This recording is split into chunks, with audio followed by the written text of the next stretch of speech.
Our speaker today is Julian Hoyle. He has an extensive international background in education in agriculture, specifically seed production. In the Master Gardener program, he is a specialist on the helpline and he teaches many classes on various horticultural topics. During this presentation, we will discuss several ways to remove your traditional lawn in preparation for upcoming water restrictions. Learn how to install drip irrigation and design a drought-tolerant garden.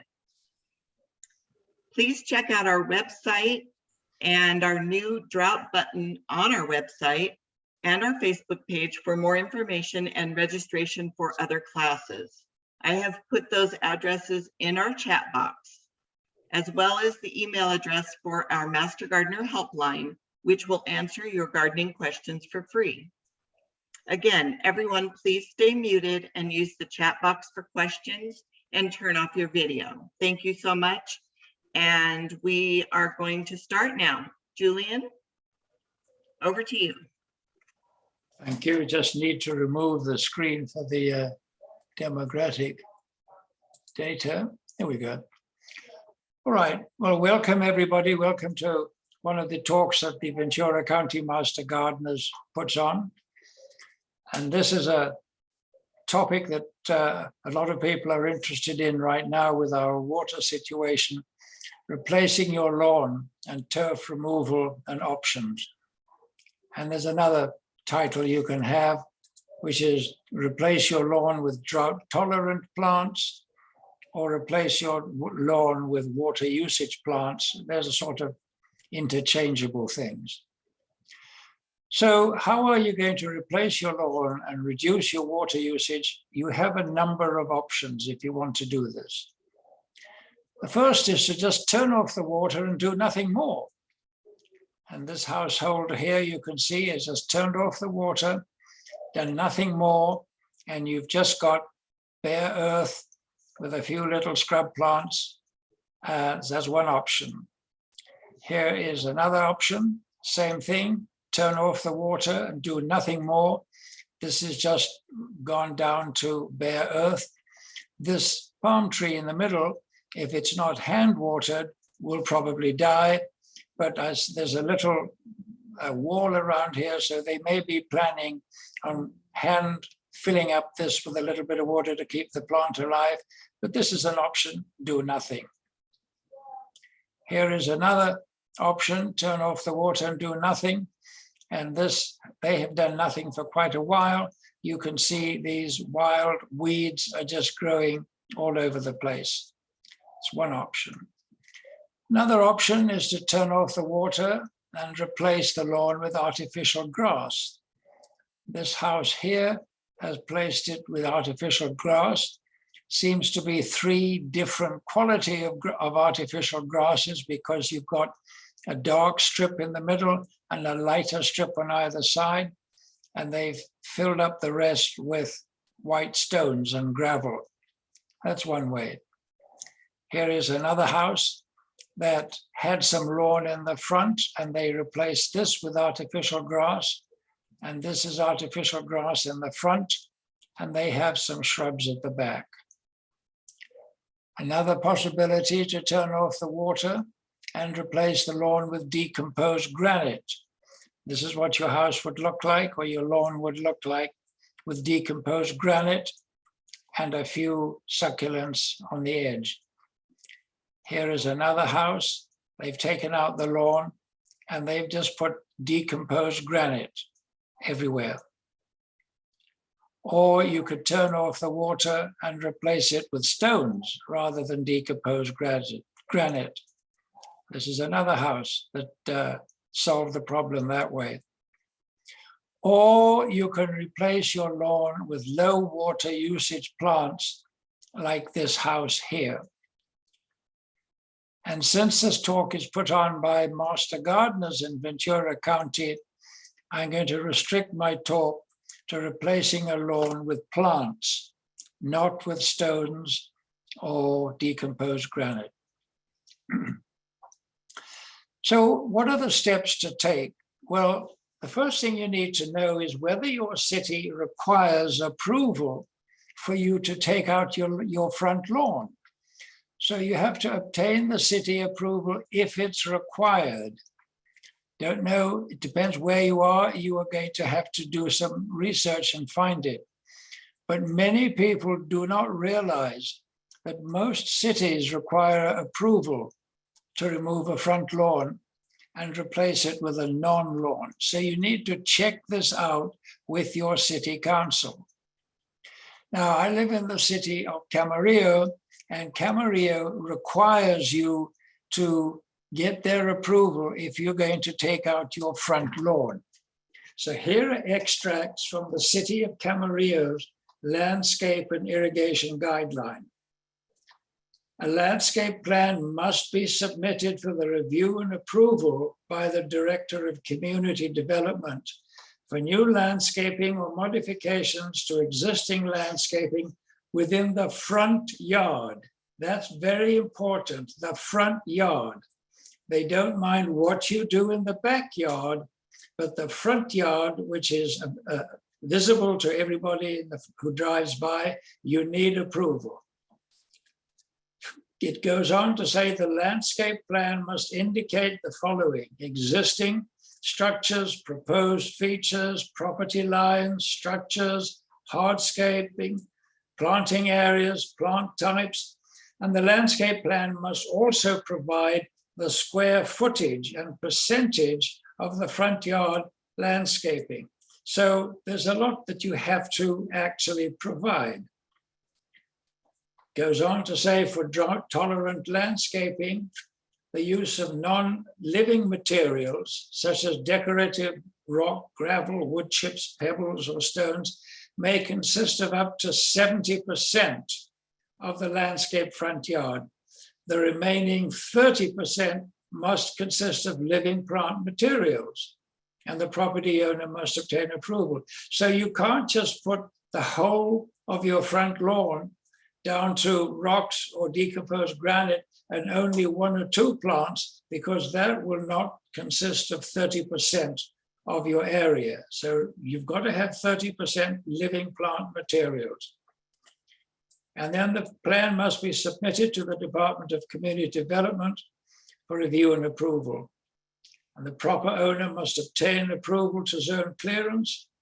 And where artificial turf is used, the artificial turf may consist of 90% of the landscaped area, and the remaining 10% must be living plant materials.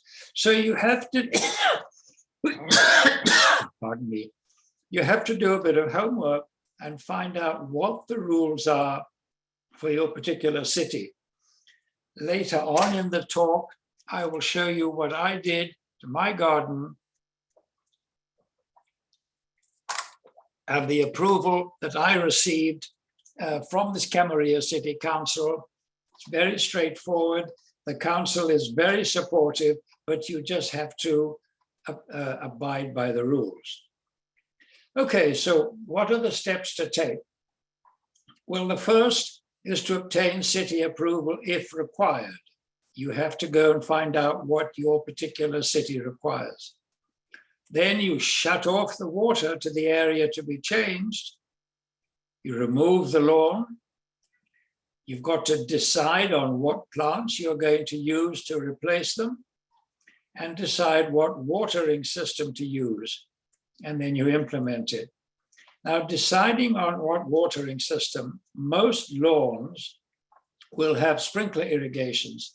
You obviously cannot use the same sprinkler irrigation because you're not going to save water. In order to save water, you have to replace your sprinkler system with drip irrigation, which I will cover later. So you have to decide just how you're going to do it. So these are the steps to take. So first thing is to remove the lawn. How are we going to remove the lawn? There are a number of options you have. The first is to dig out the lawn. This is labor intensive and expensive, and the cost of removing the sod, because you have to hire people, and they're going to have, depending on the size of your lawn, it's going to take 3 or 4 or 5 days for them to actually dig out the lawn. Digging out the lawn means you're going to lose good topsoil, and you're probably going to have to hire or rent a skip, a big skip in which all of the sod and the top grass can be placed and then taken away. So it's not a cheap option. The only good thing about it is that it'll be ready to plant within a few days. Once you scraped off and taken off all the old grass and soil, it's ready to plant right away, but it is expensive. You could also remove the lawn by a procedure called sheet mulching.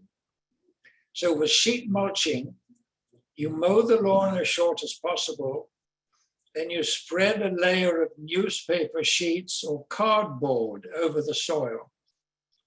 Do not use weed barrier cloth because this will not decompose. Only use newspaper sheets or cardboard.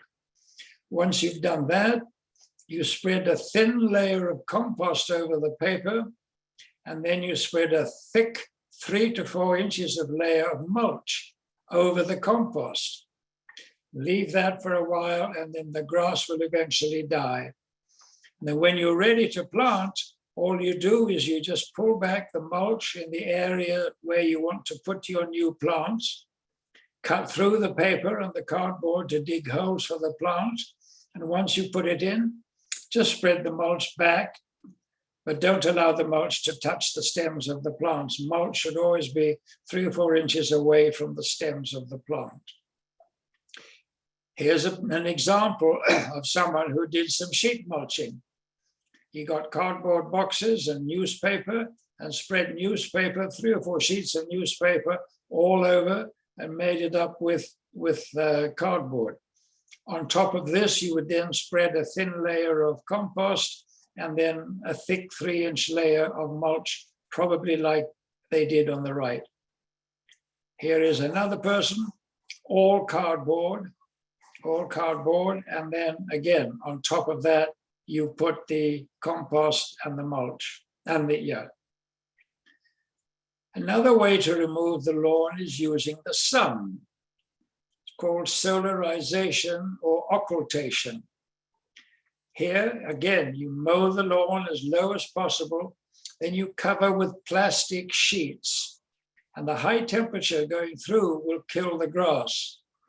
The 2 words solarization uses a clear plastic, and occultation uses opaque plastic, usually black. And the temperatures are hotter with solarization because the clear plastic allows the light and heat to pass through like in a greenhouse. And occultation using colored plastic absorbs some of the light, so it's not quite so effective. And it will take about 6 to 8 weeks to kill all the grass.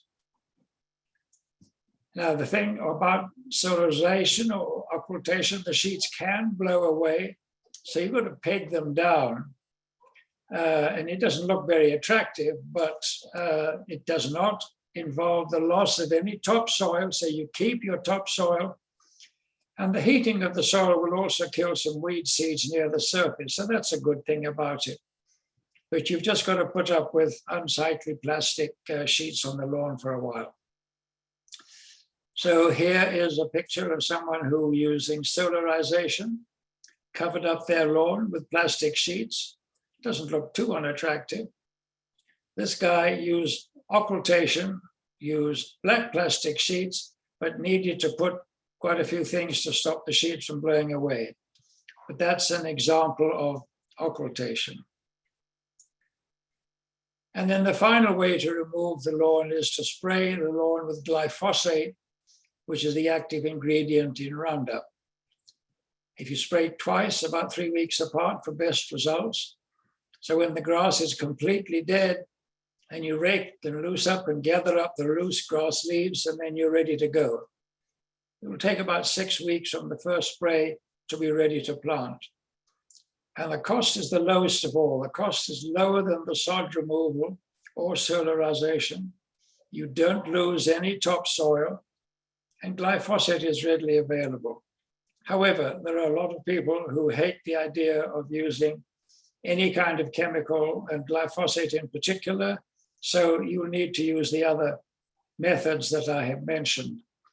But if you can give yourself a pass just once, you may find that glyphosate is the cheapest way to go, but it's each person must make their own decision as to what they're comfortable with.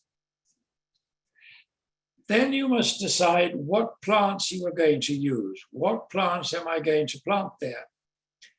I suggest you visit your local nursery and look at all the low water usage plants. Talk to people there. Tell them what you're doing.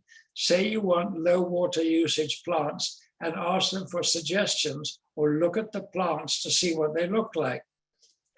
Very important to make a note of the height and width of the plants, because if your plants are going to get too big, you may end up planting them too close together, or you may just not have enough plants. So make a note of the height and width so you can plan where you're going to plant it. And do further research at home and on the internet for each plant that you think you would like. So make a list of the plants you want to use, and then draw up a plan of your lawn area and indicate where each plant will go. So here's an example. This is an example from my garden. I made a list of these plants. This is what I wanted to plant. I went to the nursery, looked around all of the plants and made this list: Gaura, kangaroo paw, lantana, lion's tail, Korea, fountain grass, Mexican, a lot of sages, Mexican sage, autumn sage, Chiapas sage, Jerusalem sage, Russian sage, and Germander. Here's what they look like. Now, these are not from my garden. These are the best pictures I could find, but this is Gaura, and this is kangaroo paw, very attractive. This is lantana. This is lion's tail. This is Korea, or Australian fuchsia. This is fountain grass, purple or red fountain grass. This is Mexican sage. This is autumn sage. Here we have Chiapas sage. And then Jerusalem sage, a lot of the sages, Russian sage, and finally Germander. So again, somebody may want to take a picture. This was just my choice.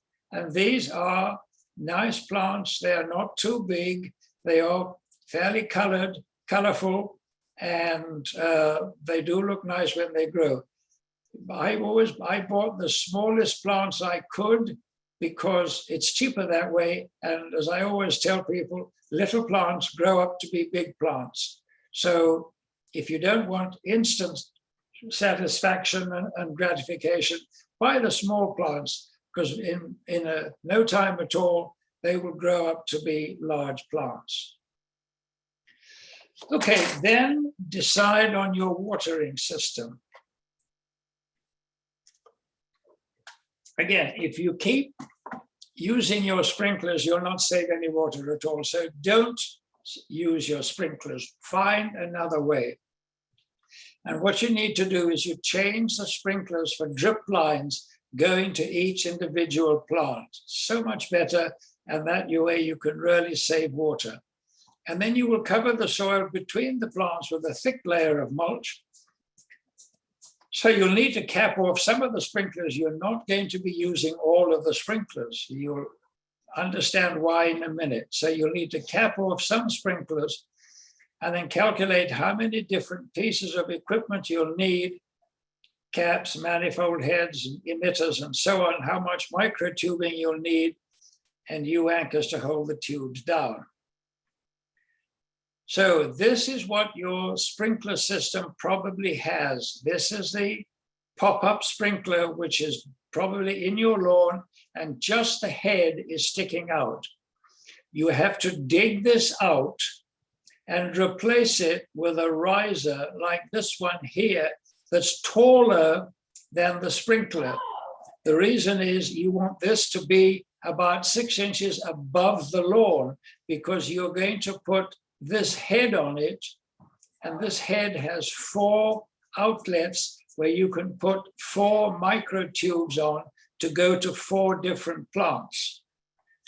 So take out your sprinkler head, don't replace it with the same height, but get one with 6 inches or so taller, screw that and put this manifold on. There are 2 different kinds of manifold. There's this one here with 4 outlets, or you can get one with 8 outlets. The choice is yours, depends how many plants you want to take piping to.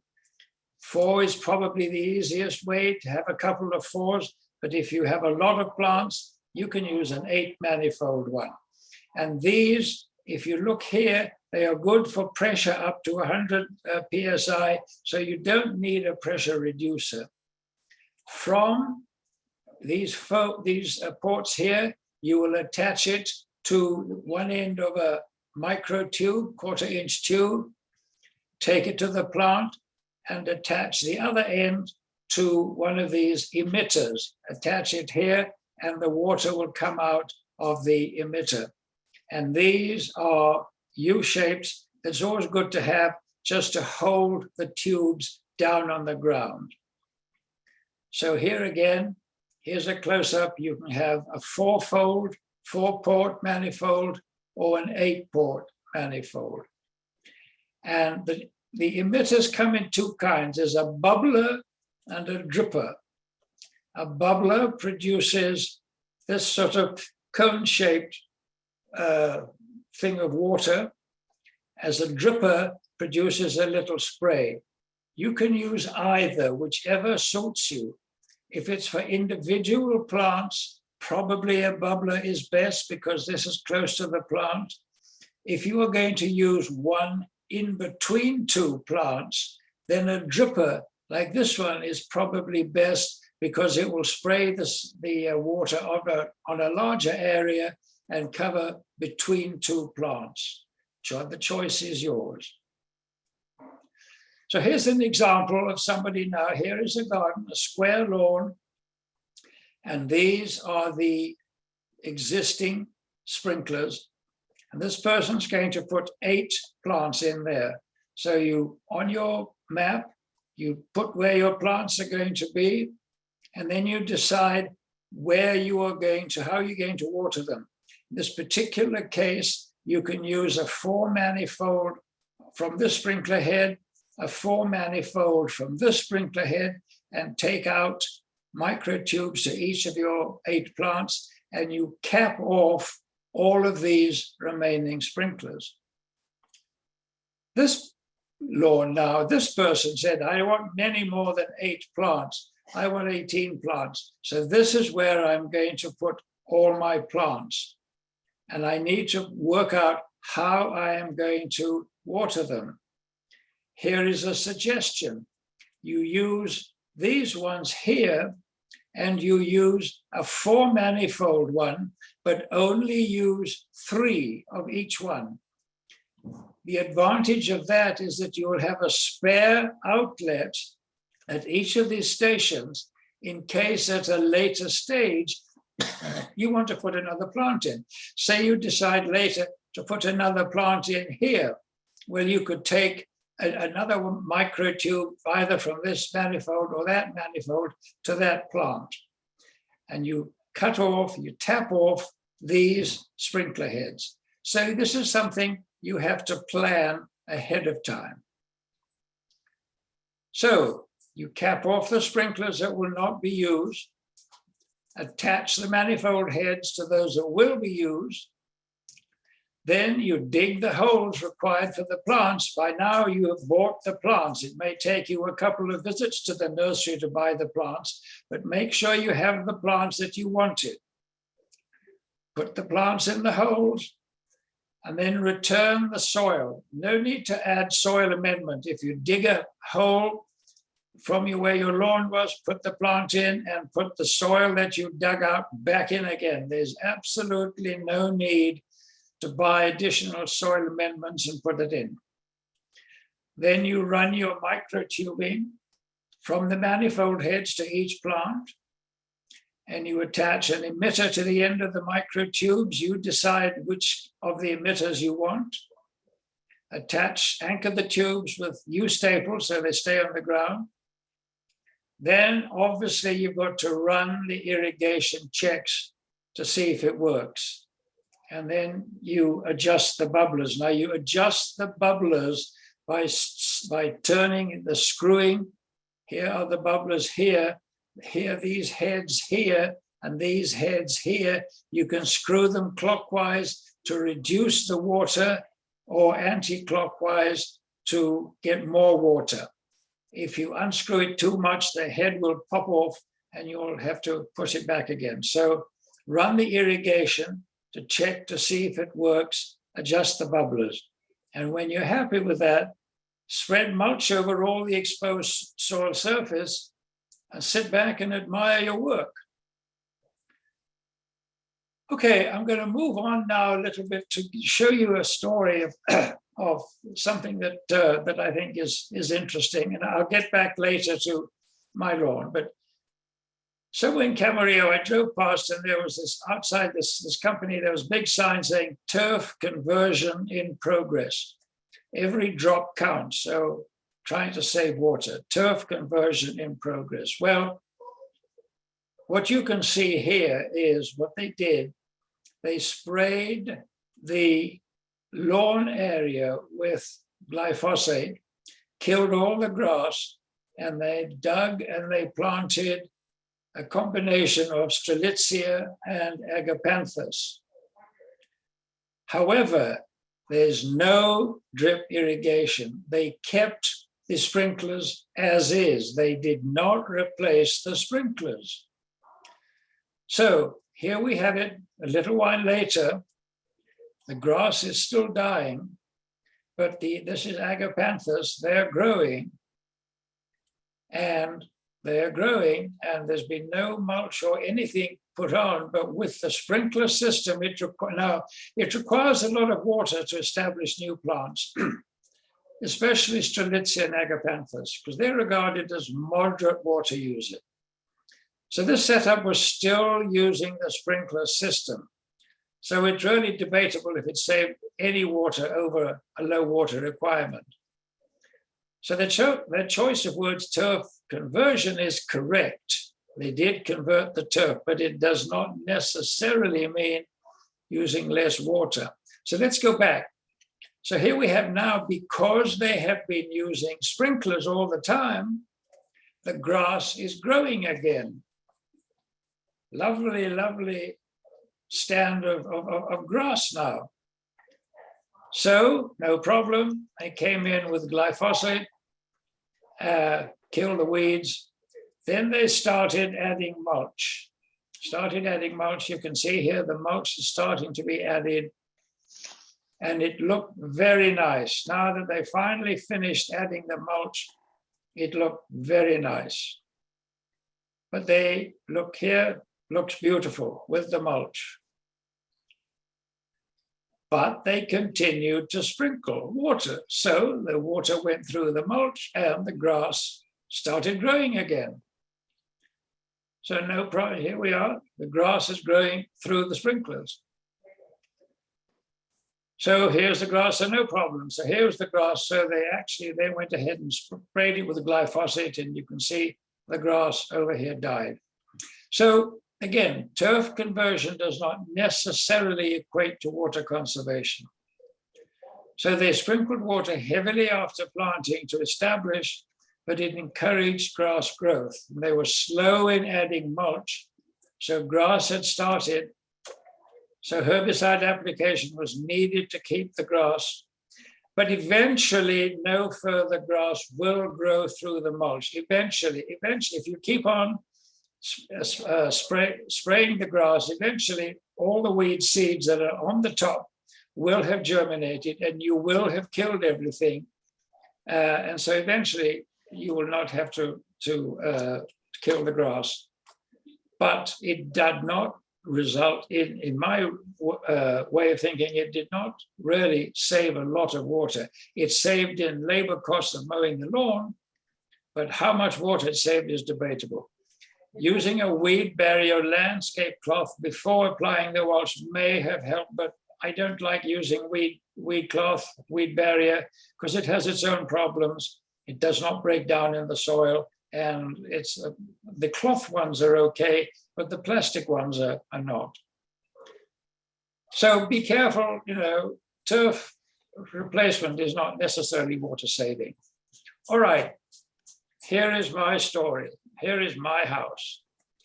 Here is my zoning clearance from the city of Camarillo.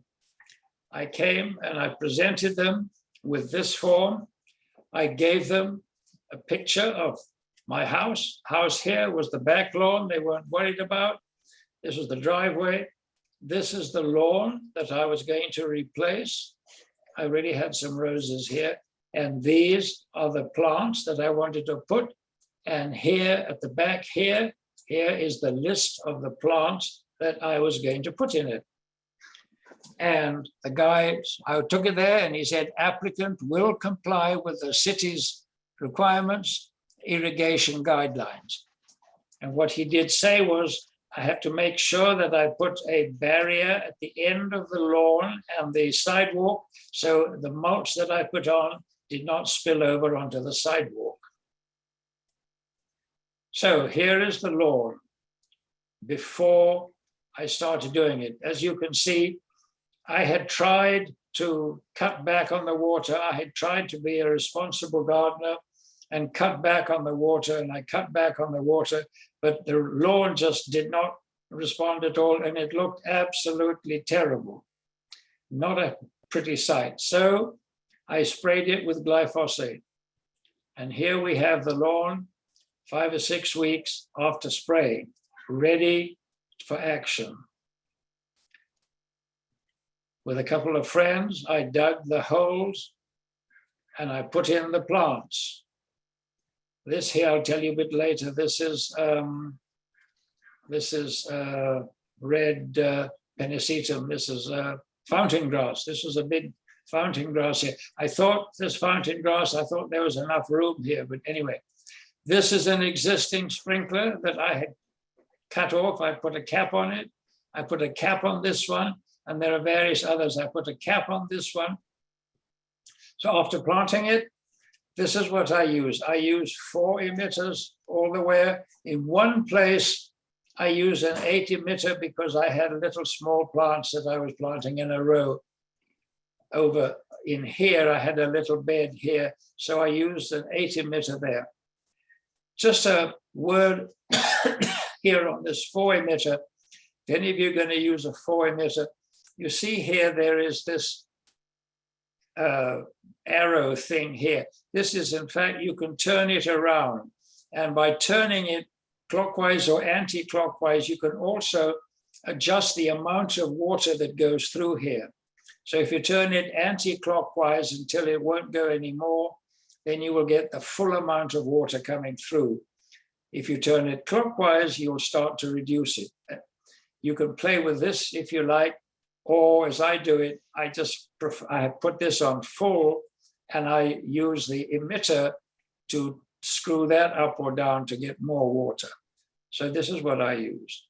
So here we have, here's a sage, and I don't know if you can see it, but there is here, this is an emitter coming out right here, and this will give the water to this sage. Here's the kangaroo paw, and here is 2 right here. So in between, here is the emitter right here, going to water these 2 plants. So this is how it looked after I'd finished it.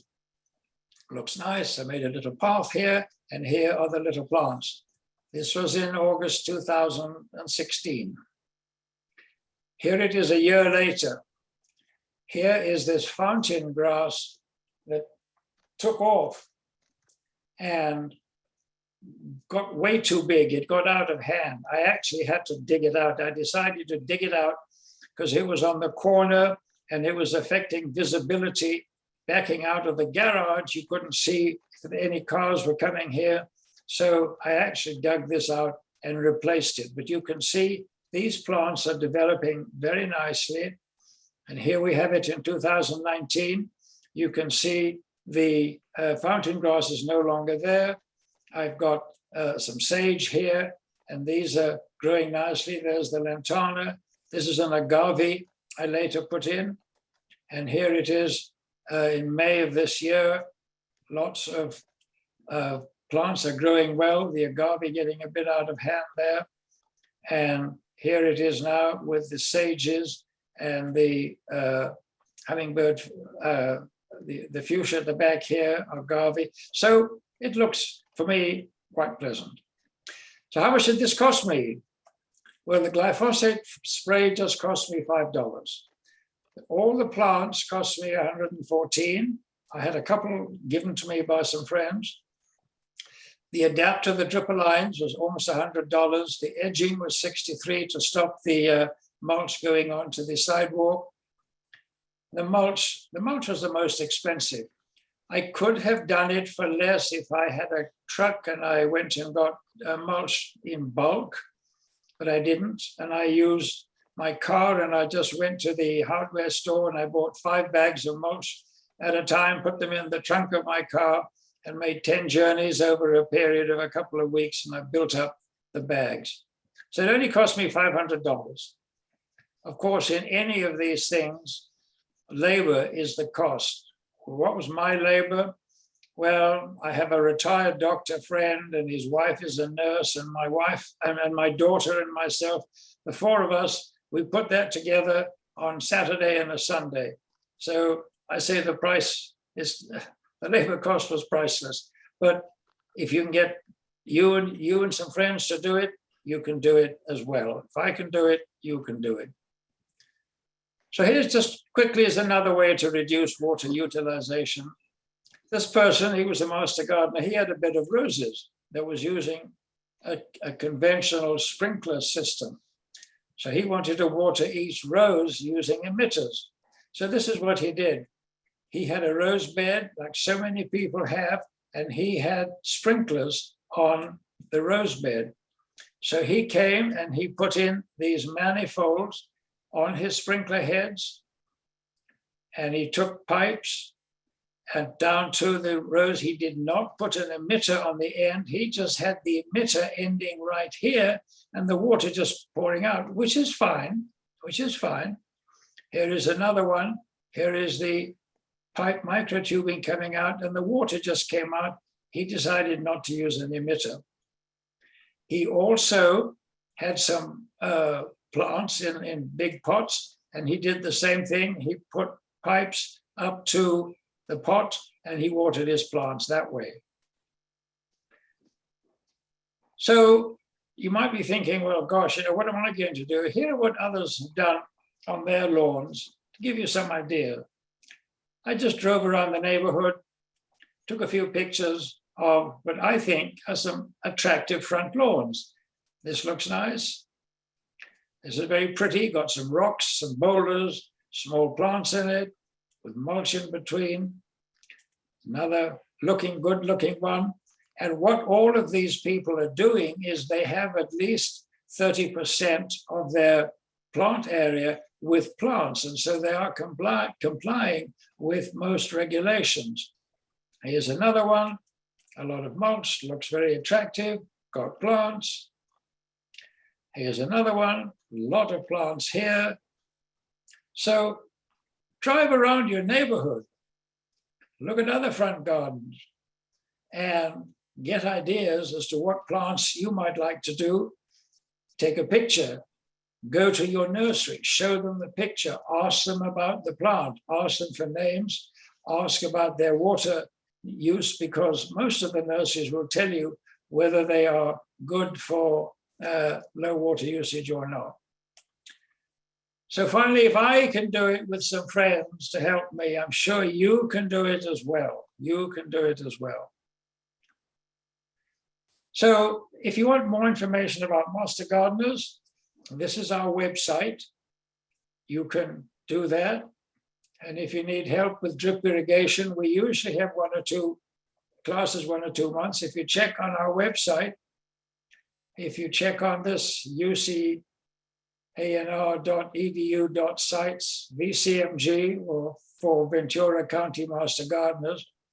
You can see what classes we are putting on. On the right-hand side of the page, they'll tell you where the drip irrigation classes are. You can sign up for that. Now, also people talk about rebates. I did not get a rebate on my garden because by the time I went to do it way back in 2016, all of the rebate money had been already used up and there was none available. I believe there could be some rebate information money available now. I don't know.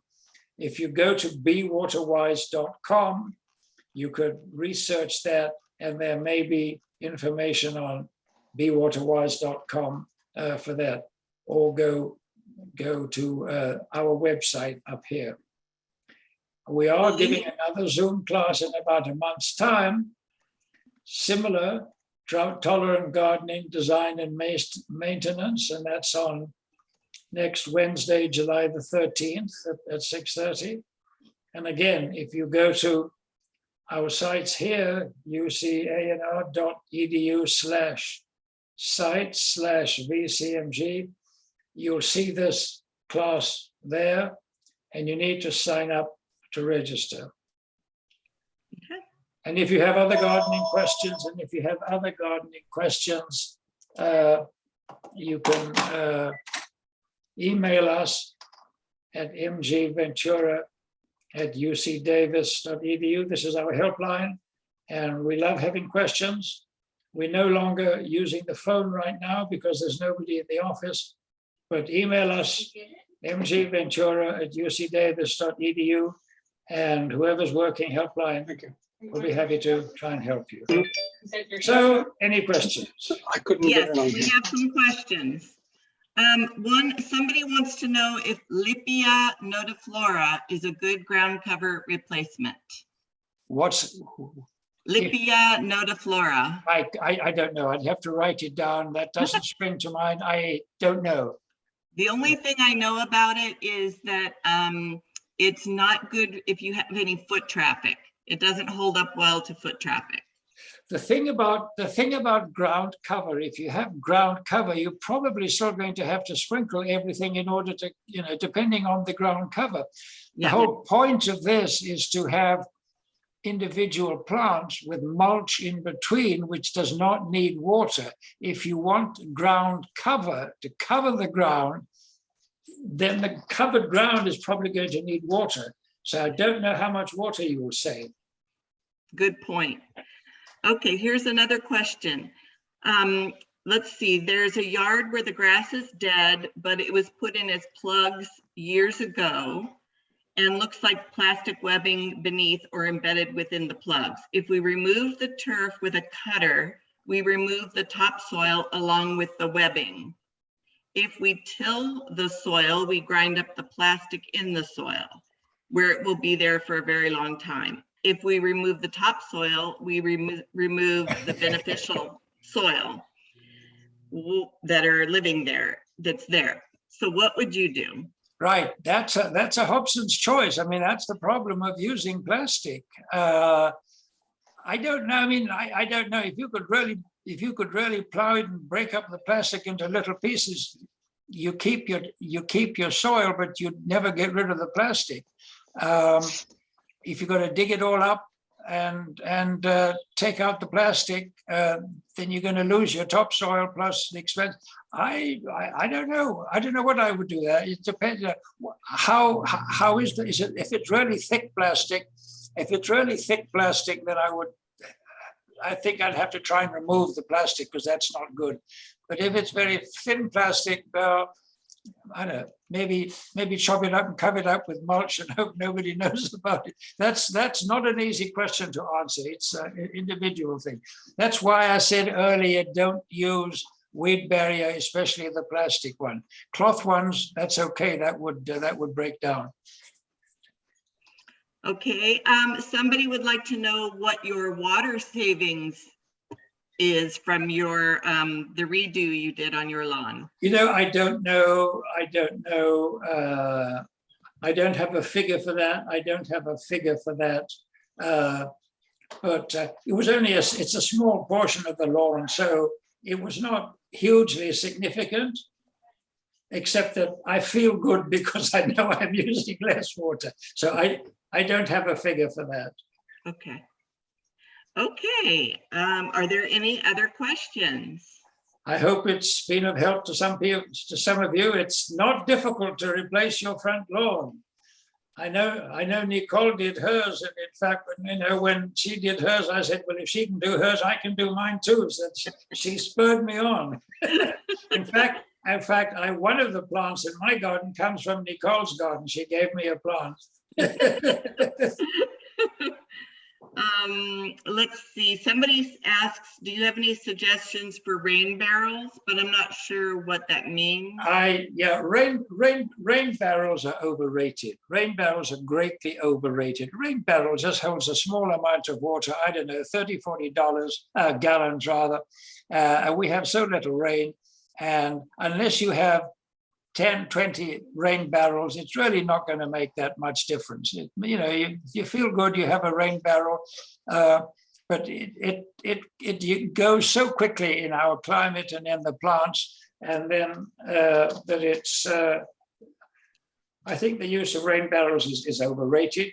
By all means, have a rain barrel and have the rain when it comes down, but unless you're going to have a lot of rain barrels, I don't think it's going to make a huge amount of difference. Okay. All right.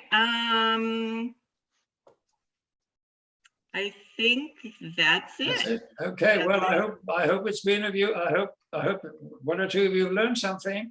Thank you very much, Julian. Thank you, everybody, for coming on this Zoom. And be sure to check our website for the July 13th class coming up. Here's the website. Yeah. Okay. Thank you.